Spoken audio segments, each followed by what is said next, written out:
Universal basic income, the good, the bad, and the ugly. So what is universal basic income? Well, in a nutshell, it's a government wants to give you free money. And hopefully in this video, I'm going to be covering the good, the bad, and the ugly of universal basic income, because there are a lot of beneficial things associated with universal basic income. At the flip side, there's a lot of very negative things associated with universal basic income.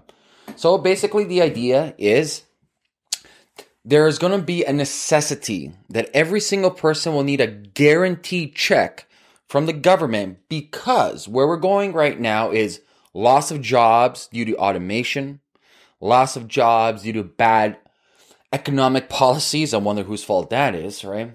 Loss of jobs through globalization, etc., etc. Bottom line is jobs are shrinking, buying power of the dollar is shrinking, opportunity is shrinking, and the average salary people are making are shrinking. That's what they're telling you.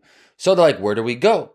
You know, we don't want to eliminate the middle class. We don't want people to starve. We need to figure out a new system vis-a-vis UBI. But UBI is nothing new. UBI goes back 40, 50 years. There's many different versions of UBI. Later on in this video, I'm going to be talking to you about how I believe, if there is ever going to be UBI, how I believe the best process for UBI to happen. So let's talk about some pros with UBI, Universal Basic Income.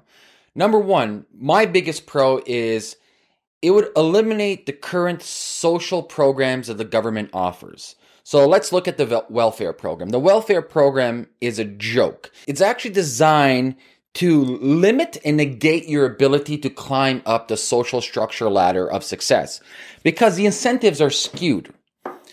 It pretty much dictates, and these are just arbitrage numbers.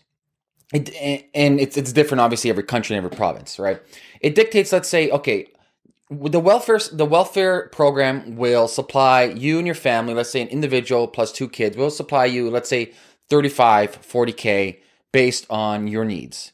Now, if that person goes out and works, and then if that person makes, I don't know, $1 more, $2 more, even $500 more, they lose their welfare. Well, why would that person only make $500 more when they're getting this money for free? And so the whole system's skewed. It doesn't help you. Doesn't help you with new education properly, with proper education. Doesn't help you with continuing to find higher employment, so you get paid more money at the exact same time, still getting support. So the whole welfare system, there's some nefarious thoughts when it comes to the welfare system about why they created and who they created that for. But it's been an epic fucking failure. It's a black hole of sucking money in.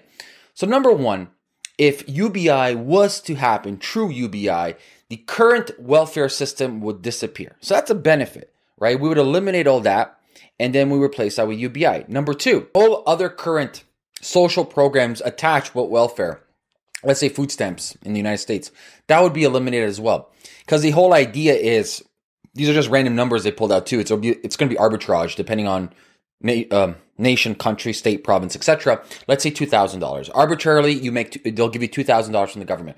So the reason is, why do you need UBI? Well, we can look at the Maslow hierarchy of needs. At the bottom, what matters the most is you have roof over your head and food on your table. That's all that matters, really. Once you have housing covered and you have food on the table, you're pretty much covering the basic necessities of a human being, and everything else from there is uphill. And so that $2,000 is going to cover your rent, and it's going to cover your food. And now you don't have to worry about that. And if you look at today's, let's say, expenses, majority of people, what do they spend on? Mortgage, food, and basic living. Okay, so that's the idea. So the pro for that aspect, it is, I think, from a elimination of the welfare program, eliminating as many bureaucrats as possible, eliminating the food stamp program, and eliminating all these very bad and negative government programs, and then supplementing that with the brand new UBI. I think that is a net utility. That is a positive. I think that's a real big positive. Number two positive is yet to be seen, but there are studies happening from a psychological aspect, is will this safety net, and I put it in quotation because long term it's not a safety net, will this safety net psychologically give people moral support so they can go now do more risky behavior, meaning they might take more risks in doing new ventures or businesses or different ideations out there? That's yet to be seen. That's yet to be seen. And UBI is trying to paint a picture that everybody's the same. We're not. If everyone is the same, like everyone will have the same motivations and ambitions. That's not how human nature works. Everybody's really very different. But in my eyes, that's the biggest benefit, is replacing the current model, eliminating as many bureaucrats as we can, and supplementing with that new model. Okay. Now, let's go to some cons. And there's a lot of cons. My biggest con for UBI, biggest, is actually subtracting from UBI, is a monetary policy itself. Because at the end of the day, regardless of if you now take welfare away, we deviate the taxes that are already going to welfare and put it towards UBI. At the end of the day, what UBI doesn't solve for, it doesn't solve for inflation, doesn't solve for commoditization of salaries, and it doesn't solve for inflationary prices for rent and food. If you look at statistics, one thing trending from the last 100 years is pretty much rent and real estate goes up. Same with produce. Produce is going up. And so if you're looking at the inflation rate of 2% per year, you're looking at the rate of rent going up, and you're looking at the rate of produce going up, pretty much UBI is losing, or let's subtract that. Your dollar that you're receiving is losing on average 3.5 to 5% per year, losing power, right? And so you have $1 today. Next year, that dollar is only worth 90 cents, so forth and so forth. And so let's fast forward 10 years, right? So let's fast forward year by year. And so if you're looking at this monetary policy, every year that $2,000 you're receiving per month will need to drastically increase to fight off inflation and to fight off the cost of rising rent. Where the fuck does this money come from? It doesn't come from anywhere, because our monetary policy is broken. If you look at the average life length of the fiat currency, it's 27 years. The average life length of the fiat currency is 27 years. And pretty much they destroyed the dollar, right? I think 2008 was truly the end of free market capitalism, at least in the United States, with the bailout of everybody. Quantitative easing has fucked everything up, pretty much printing $2 trillion, flooding the market. So what happens if you have a skewed supply and demand? Well, if you have huge supply, prices drop. That's what's happening with the dollar, right? Same thing, the fact is, why would any rich nation or sovereign wealth fund or any person of extreme affluence put their money in currency if they don't even know the supply and demand of that currency? They wouldn't. This is one of the reasons why Bitcoin is remarkable. We know exactly the issuance of Bitcoin. We know exactly how many Bitcoins there will be in 1, 2, 3, 4, 5, 6 years from now. There's no guesstimating. It's mathematics. Well, in the world of the Fed, the Federal Reserve, there is no mathematics. It's funny money. It's print on demand money as much as we want and create different derivatives of that. So the actual backbone of the monetary policy makes UBI a short-term fix only. Completely short-term fix. It doesn't solve anything, because due to inflation and due to the cost of prices going up, where the fuck is this money coming from? It's not going to come from anywhere. There's a saying, you can rob from Paul to pay Peter until Paul is fucking broke. And that's what's going to happen, because the money has to come from somewhere, and the money will eventually disappear because we have the worst, horrible monetary policies because of, thank you, the Fed. Thank you for destroying our currency, especially here in Canada. You guys have it better in the States. Canadian dollar sucks. Oh my God. Anywhere we travel, it's horrible. So that's like the biggest issue I have for UBI. Now, I do agree that there are people out there that need help. Fuck yeah. 100%. And so that being said, eliminating the current welfare system and any social programs are attached to that, and trying to reduce as many bureaucrats as possible, that's a win in my books. Now, their version of UBI is just giving money away. I think that's horrible. I think the whole incentive models are broken. Charlie Munger has a good saying, show me the incentives and show you the outcomes. So my take on this, and this is not my original thoughts, people were thinking about this for a very long time, is instead of UBI, we have Universal Basic Dividend. And so this is my thinking when it comes to universal basic dividend. So imagine having a national wealth fund called a citizens fund, where we take our pre-existing taxes that is going into the current welfare system and we deviate that to the citizen fund, the universal basic dividend fund. And now this dividend fund is not run by the Fed. It's not run by the government. It's run by a third party. We're going to make this a real fund. And like any good fund, we're going to have a fiduciary manager responsible for this fund. And so this fiduciary manager's responsibility is to reinvest in local businesses and local economies.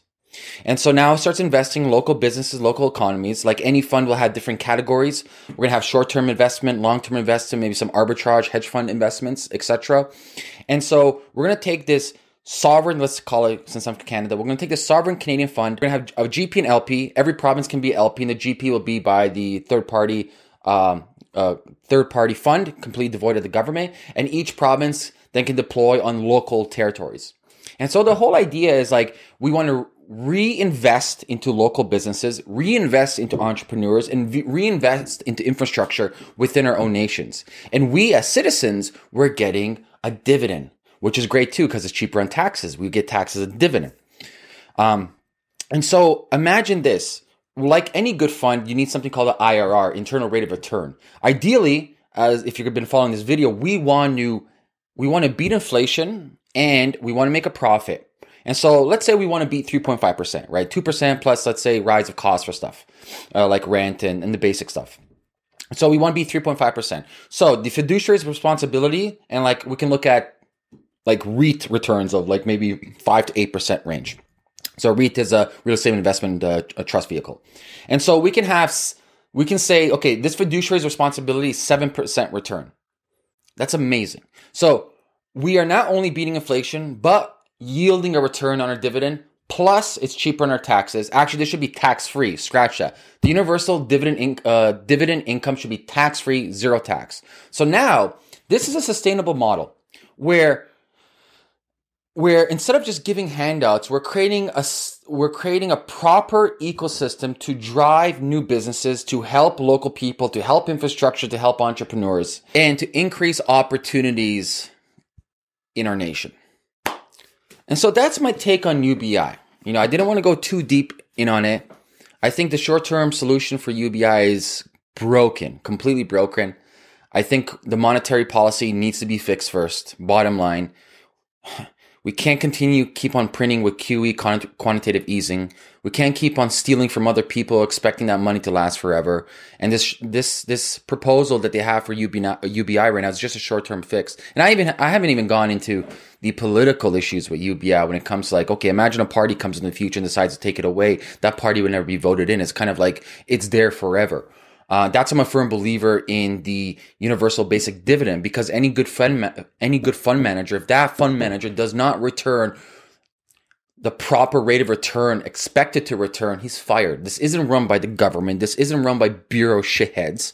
This is pretty much controlled by third party, funded by the citizens of that nation through not more taxation, is through existing taxes that we paid that's deviated towards this. In this case would be the welfare program. We take the welfare money and put in the universal dividend fund. And guess what? If that universal dividend fund is doing amazing, I'm going to fucking put more money. I'm going to take my income, put it in there, and then I can take my then tax-free savings account, put it into a dividend fund.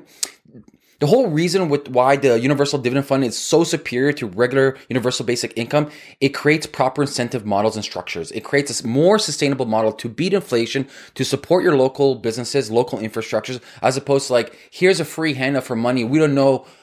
Don't worry where the money comes from. It's going to be here forever. It's an absolute joke. And there's models right now. Alaska has this. People get oil revenue. They have Alaska Fund for oil. They get a revenue. Kuwait has an interesting model for this. But no one has really done this full blown where we take pre-existing money, so money being spent on bad, horrible programs like the welfare program, and just deviating for that. And so that's my take on universal basic income. There are some benefits, but more or less it's completely broken in my eyes. And until the monetary policies of quantitative easing, printing on demand, and the most horrible banking practices are fixed, no fucking UBI will fix anything. And hopefully, if UBI will be implemented, it's going to be more or less in a dividend model where we actually stimulate the economy, we stimulate entrepreneurs, and we create something that's sustainable to beat inflation. If you guys have any questions for me, leave a comment below this video, and I'll talk to you guys soon. Peace!